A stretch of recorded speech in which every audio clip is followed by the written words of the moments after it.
Ela sai do banho. Ela tem uma toalha enrolada nos cabelos e outra enrolada no corpo. Ela caminha até a sala, passa para o quarto e lá ela abre a porta do armário onde tem um espelho. Ela termina de enxugar os cabelos e estende a toalha sobre o encosto da cadeira.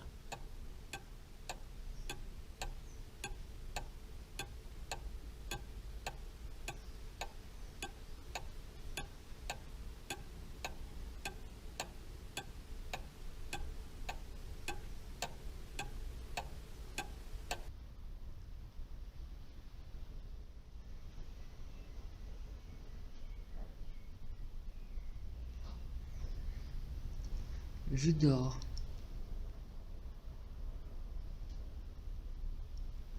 Le sommeil fait cuire la peur et la peau avec l'odeur de l'oppression. Je me lève, je traverse le couloir, je vais au lavabo, j'ouvre le robinet, je répands le savon sur mes mains et je sens mes doigts entre mes doigts, glissant dans un mouvement de va-et-vient. J'ouvre la fenêtre, il n'y a pas d'horizon, seul le souvenir de la mer.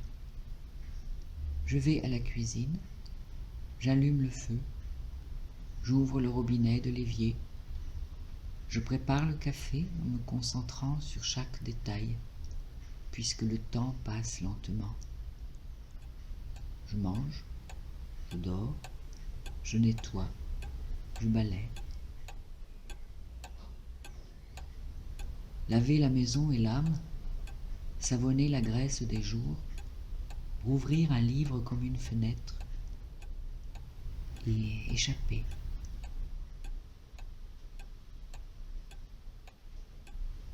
La respiration et son rythme, ni lent, ni rapide, sans pause, comme la mer. Le corps fragile, un paysage savonné découvre des replis comme une rivière qui ne connaissait pas ses eaux.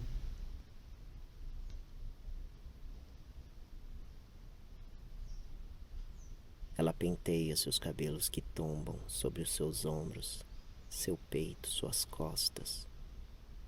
Então ela deixa cair a segunda toalha e olha-se no espelho. Je plonge le corps, puis la tête, dans l'eau de la baignoire.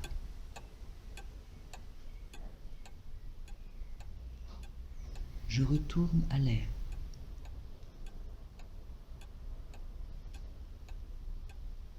L'air est mon équilibre. J'ai besoin de flotter. J'ouvre la fenêtre. Chaque pore dans l'air est un passage, une autre fenêtre qui risque l'invasion. Je referme, je traverse le couloir, je retourne dans ma chambre, je m'assois sur le lit, j'ouvre l'ordinateur et je continue le texte d'hier. Le rythme des paroles accompagne le souffle de la respiration. L'air est mon équilibre, j'ai besoin de flotter.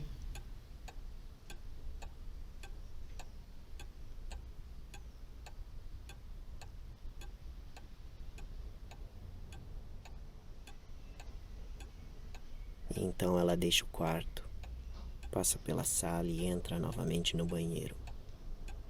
Lá ela começa a se maquiar. Ela pega seu lápis e contorna seus olhos cuidadosamente, por baixo e depois por cima.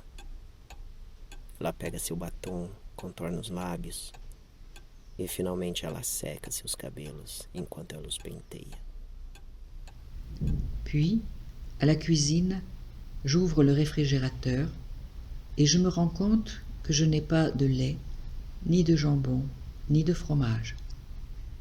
Je mets le tapis dans la chambre et je commence mes abdominaux. Je compte jusqu'à 350.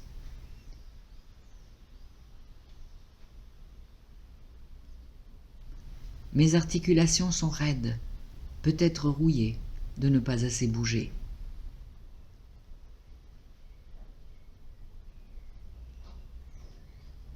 J'écoute une chanson lente. Le temps est un élastique étiré, un inconnu. Au rythme de ces jours et nuits, mon œil aperçoit le voisin qui marche comme moi, de l'autre côté de la rue. Mon dos fatigué de marcher autour de 46 mètres carrés s'allonge dans son lit. Et moi, sans dormir, sans pouvoir réfléchir, t'imagines dans tous ces corps derrière les fenêtres, les téléviseurs et les ordinateurs. Je traverse par le couloir. La maison devient hantée. Je danse dans ses chemins. Je cherche. Et je continue à dormir seul, plein de fantômes.